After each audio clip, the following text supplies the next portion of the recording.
నమస్తే, welcome to Telugu రాజ్యం. ప్రస్తుతం మనతో పాటు ఉన్నారు ప్రొడ్యూసర్, అనలిస్ట్ నట్టికుమార్ గారు ఉన్నారు. సార్ నమస్తే. ఏపీలో కూటమి ప్రభుత్వం నిన్నటితో ఏర్పడి 1 year అయిన నేపథ్యంలో అటు ప్రధాన ప్రతిపక్షం వైసీపీ నిన్నటితో వెన్నుపోటు దినం అని చెప్పేసి కూడా నిన్న ఒక ప్రోగ్రామ్ కండక్ట్ చేసింది. ఆ ప్రోగ్రామ్కి జగన్ దూరం అయ్యారు, బెంగళూరు ప్యాలెస్లో ఉన్నట్టు కూడా వార్తలు వస్తున్న పరిస్థితి. ఏంటి సార్, ఇప్పుడు టీడీపీ ప్రభుత్వం కూటమి ఏర్పడి 1 year అయిన తరుణంలో నిన్న ప్రోగ్రామ్ చేయడం, వైసీపీ వెన్నుపోటు దినం అనే ప్రోగ్రామ్ చేయడం కరెక్ట్ అంటారు? ఎవరిని వెన్నుపోటు పొడిచారు? ప్రజలు వైసీపీకి వెన్నుపోటు పొడిచారా, లేకపోతే జగన్ ప్రజలకు వెన్నుపోటు పొడిచారంటే ఏం చెప్తారు? జగన్మోహన్ రెడ్డి గారు వెన్నుపోటు దినం అని పెట్టింది మంచిదే. వెన్నుపోటు దినం ఎవరి దగ్గర పెట్టాలి? ఈయన వచ్చి ప్యాలెస్లో కూర్చున్నాడు. వీళ్ళందరూ ఎక్కడ ధర్నా చేయాలి? వెన్నుపోటు దినం విజయసాయిరెడ్డి ఇంటి ముందు, మోపుదేవి వెంకటరమణ ఇంటి ముందు, ఆర్ కృష్ణ ఇంటి ముందు, కొంతమంది నాయకులు ఉన్నారు, వాళ్ళ ముందు ధర్నా చేయాలి. వెన్నుపోటు వాళ్ళు కదా పొడిచారు ఒకటి. రెండోది, మళ్ళా జగన్మోహన్ రెడ్డి గారు ఓడిపోవటానికి కారణం ప్యాలెసే. గెలక ముందు ఇంటికాడికి వెళ్ళి ఇంట్లో చుట్టూ తిరిగాడు, నాకు ఓటేయండి, ఒక ఛాన్స్ ఇవ్వండి అని. గెలిచిన తర్వాత ప్యాలెస్లో కూర్చున్నాడు, బయటికి రాలేదు. ఇప్పుడు వెన్నుపోటు దినం అని పెట్టారు. మీరు విజయసాయిరెడ్డి గారి ఇంటి ముందో, మోపుదేవి వెంకటరమణ గారి ఇంటి ముందో ధర్నా చేస్తుంటే బాగుండేది. ఎందుకంటే వెన్నుపోటు దినం అనేది టీడీపీకి కూటమికి రాదు. వెన్నుపోటు దినం వాళ్ళకు వస్తుంది. ఎందుకంటే వెన్నుపోటు పొడిచింది వాళ్ళ మనసులే, వేరే వాళ్ళు చేయలే. ప్రజలు కదా. ప్రజలు ఎందుకు వెన్నుపోటు పొడిచారు? నువ్వు ప్రజలకు అందుబాటులో లేవు కాబట్టి, నీ ఎమ్మెల్యే లేరు కాబట్టి, నీ ఎంపీలు లేరు కాబట్టి, బాబు నువ్వు ఆల్రెడీ నువ్వు అందుబాటులో లేవు, గెలిచిన తర్వాత నువ్వు వచ్చి ప్యాలెస్లో కూర్చున్నావు, మీ వాళ్ళు వచ్చి బెంగళూరులో కూర్చున్నారు, మీ వాళ్ళు వచ్చి గోవాలో కూర్చున్నారు, మీ వాళ్ళు వచ్చి అండమాన్లో కూర్చున్నారు. మాకు అందుబాటులో లేరు కాబట్టి అందుబాటులో ఉన్న వ్యక్తి ఎవరు? చంద్రబాబు నాయుడు గారు. అందుబాటులో ఉన్న వ్యక్తులు పవన్ కళ్యాణ్ గారు. ఈరోజు కూడా జనాల్లో తిరుగుతున్నారు కాబట్టి లోకేష్ గారు. కాబట్టి మేము వాళ్ళకు ఓటేస్తున్నాం అని చెప్పి 164 మందికి ఆలేసి 11 మందికి తీసుకొచ్చారు.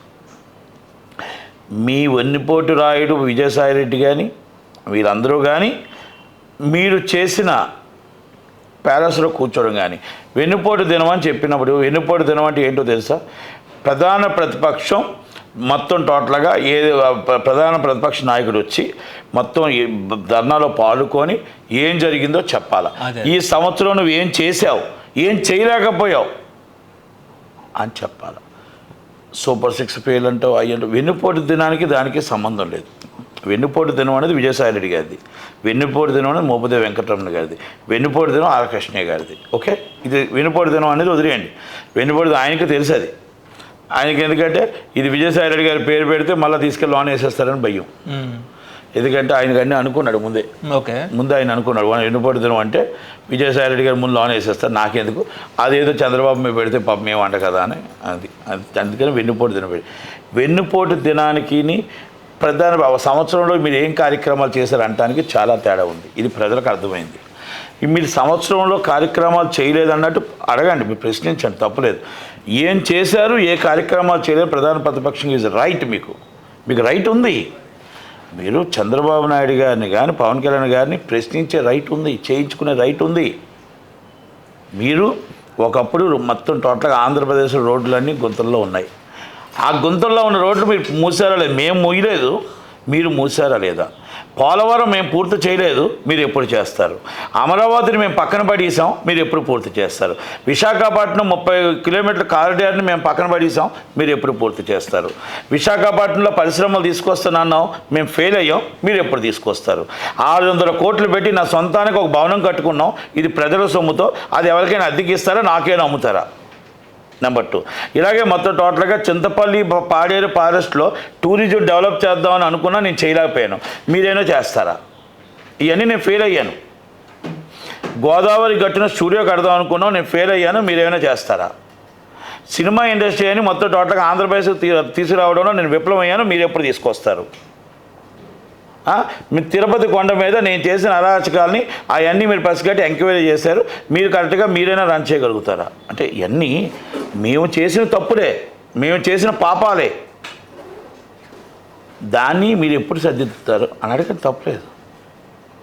అంతే కదా. మీరు 5 సంవత్సరాలు అమరావతి ముట్టుకోలేదు, మీరు 5 సంవత్సరాలు సినిమా పరిశ్రమ ముట్టుకోలేదు, ఆ తిట్లు రాయడం ఓన్లీ ఆ ఎఫ్డీసీ చైర్మన్గా పోసాని కృష్ణమూర్తిని వాళ్ళని పెట్టుకున్నారు. కానీ మరి అవి అడగటానికి వెన్నుపోటు దినం ఏంటి?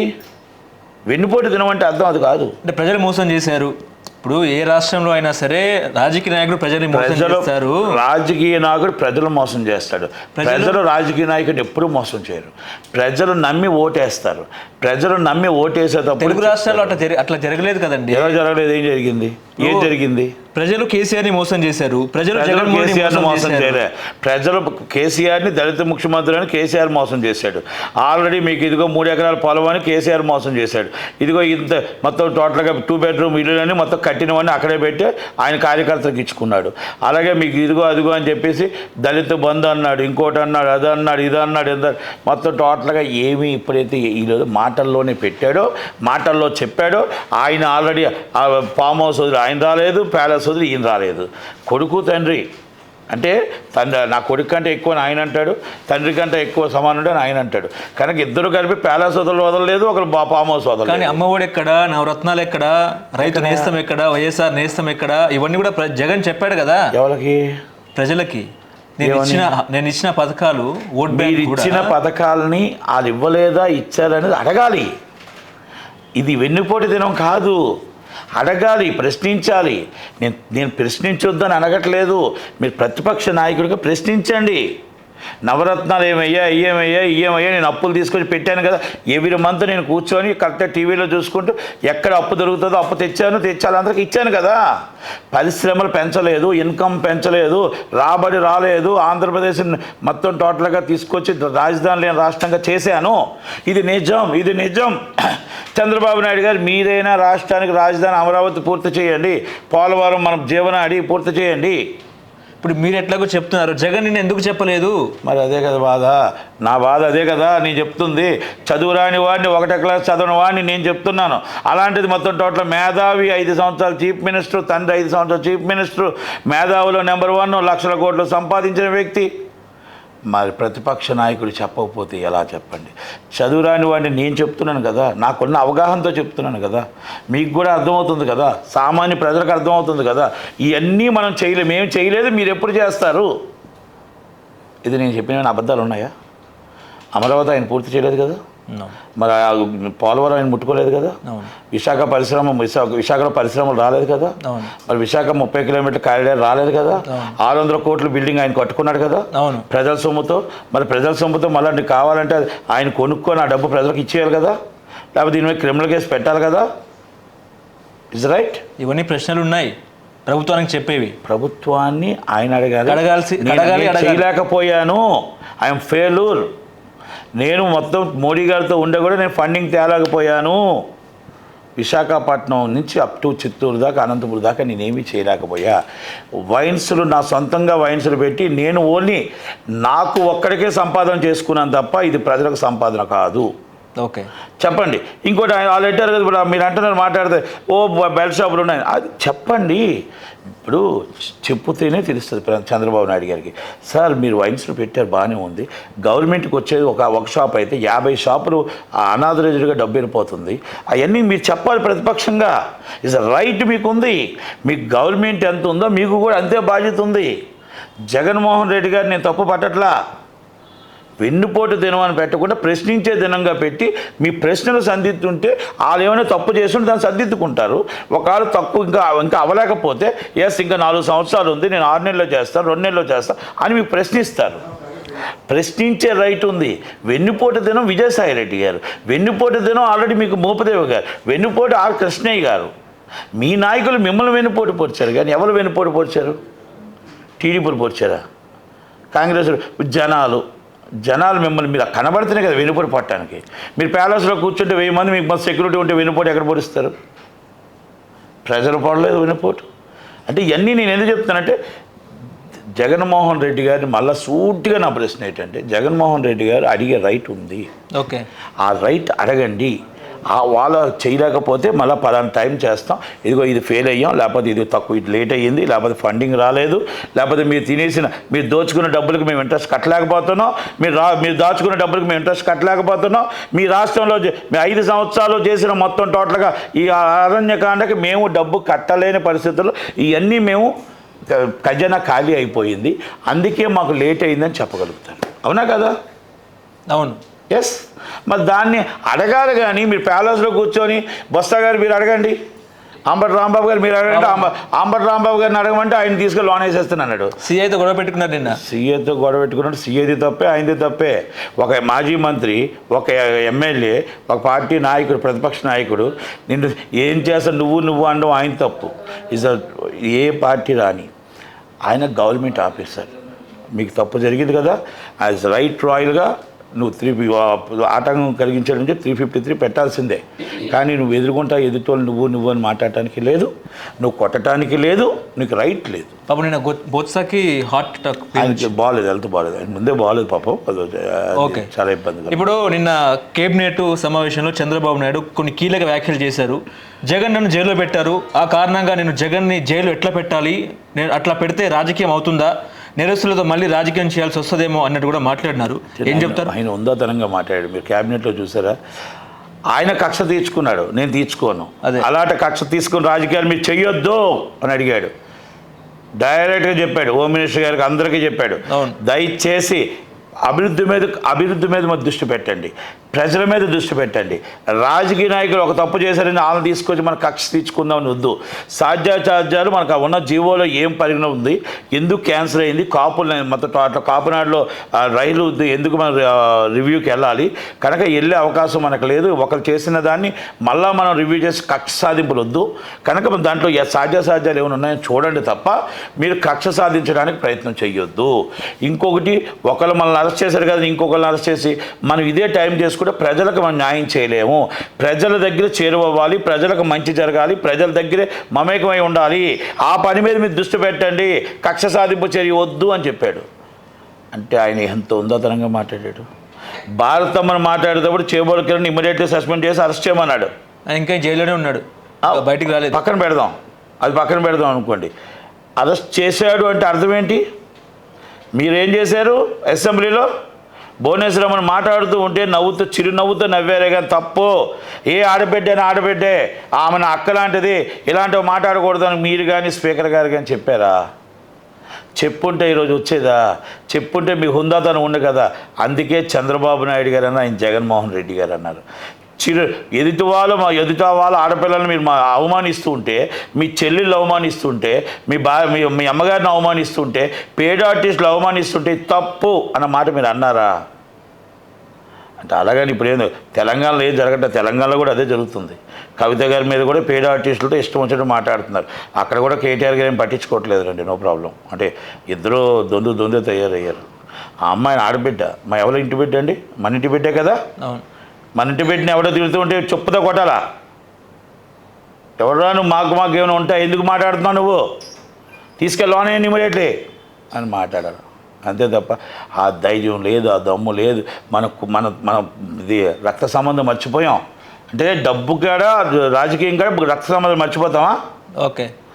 అంటే ఆ విషయాల్లో తావు ఇవ్వలేదు చంద్రబాబు నాయుడు గారు, ఆ విషయంలో తావు ఇవ్వలేదు. అంటే అవన్నీ నేను ఎందుకు చెప్తున్నానంటే, చంద్రబాబు నాయుడు గారికి మీకు అంత తేడా ఉంది. అలాగే మీరు ప్రతిపక్ష నాయకుడిగా ప్రజల ముందుకు రండి, ప్రజల దగ్గరికి రండి. ఇచ్చాపురం నుంచి అప్ టు ఇక్కడ దాకా మీ దాన్ని అన్నీ తీసుకొని ప్రశ్నించండి. ఇస్ అ రైట్, మీకు తప్పులేదు, ఏమి రావట్లేదు అడగండి. ప్రధాన ప్రతిపక్షాన్ని, అధికార పక్షాన్ని ప్రధాన ప్రతిపక్షం అడగాల్సిన రైట్ ఉంది, వాళ్ళు చేయాల్సిన రెస్పాన్సిబిలిటీ ఉంది. ఇప్పుడు నేను కూడా అడగవచ్చు, మీరు కూడా అడగవచ్చు, ఆయన కూడా అడగవచ్చు. ఓకే. ఇప్పుడు బెల్ట్ షాపులు ఉన్నాయి, ఎస్, బెల్ట్ షాపులు ఇన్ని ఉన్నాయి, ఇవన్నీ అనాథరైజ్గా డబ్బులు వెళ్ళిపోతున్నాయి, లైసెన్స్ ఇచ్చేయండి వాళ్ళకు కూడా. అప్పుడు మనకు 3 లక్షలు అంటే కొన్ని 100 కోట్లు వస్తుంది, కొన్ని 1000 కోట్లు వస్తుంది. గోవా టైంలో కుటీర పరిశ్రమలో ఇచ్చేవచ్చు. ఇప్పుడు అనాథరైజ్గా ఒక షాపుకి అఫీషియల్ 50 షాపులు ఉన్నాయి. It's the real. ఇదే నేను జగన్మోహన్ రెడ్డి గారి గవర్నమెంట్లో చాలా బాగా జరిగింది, ఇక్కడ బాగా జరిగింది, వాళ్ళ దాంట్లోని వైన్ షాపులు ఒకటి ఉండేవి, ఒక్కలే దోచుకుండేవారు. కానీ ఇక్కడ వైన్ షాపు ఒకటి ఉంది, 50 వైన్ షాపులు ఉన్నాయి. ఎంప్లాయ్మెంట్ అంటారు దాన్ని. ఇవాళ పేపర్లో చూసారా, లిక్కర్లో అమ్మిన డబ్బులతో ఒడ్లు కొనుగోలు చేశారట గత ప్రభుత్వ హయాంలో.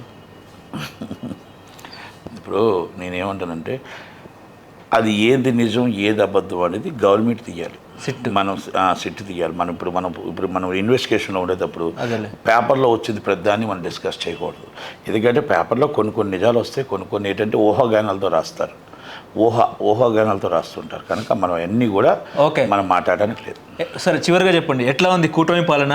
ఏడాది పాలన ఎట్లా ఉంది? బాగుందా, బాగాలేదా, ఏంటి పరిస్థితి? ఏడాది పాలన గత పాలకులు తెచ్చిన తప్పులు, గత పాలకులు చేసిన అప్పులు, గత పాలకులు చేసిన పాపాలు అవన్నీ సెటప్ చేసుకోవడానికి ముహూర్తం స్టార్ట్, ఇది అమరావతి ముహూర్తం వేయడానికి, పోలవరం ముహూర్తం స్టార్ట్ చేయడానికి, విశాఖపట్నం మొత్తం టోటల్గా ఏదైతే ప్యాలెస్ ఉందో, కారిడార్ ఉందో ఇవన్నీ సెట్ చేసుకోవడానికి ఒక 1 year పట్టింది.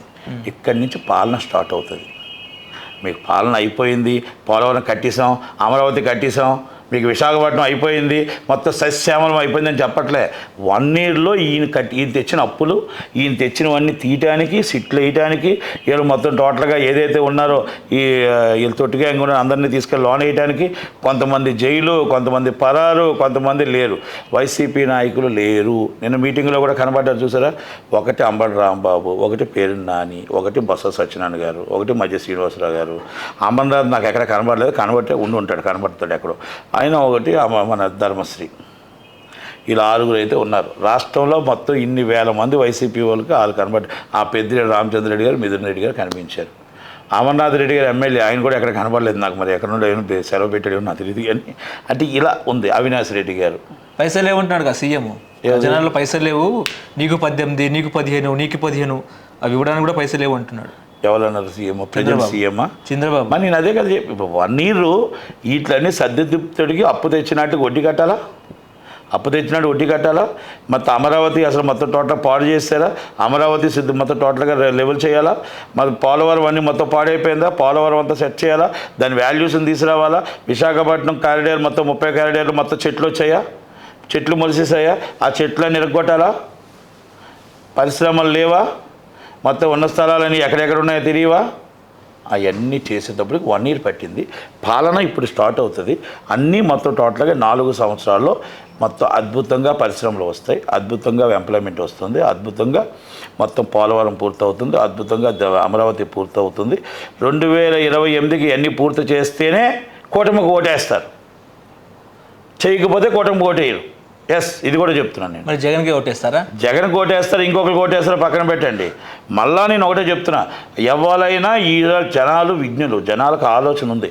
అది పూర్తి చేయగల ధైర్యం ఒక్క చంద్రబాబు నాయుడు గారికి, పవన్ కళ్యాణ్ గారికి ఉంది. కనుక ఆయన 100% అలా నమ్మకం ఉంది. కాబట్టి 2029 వాళ్ళు మొత్తం పూర్తి చేసిన తర్వాతనే ఓటుకి వెళ్తారు. దాంట్లో నో డౌట్.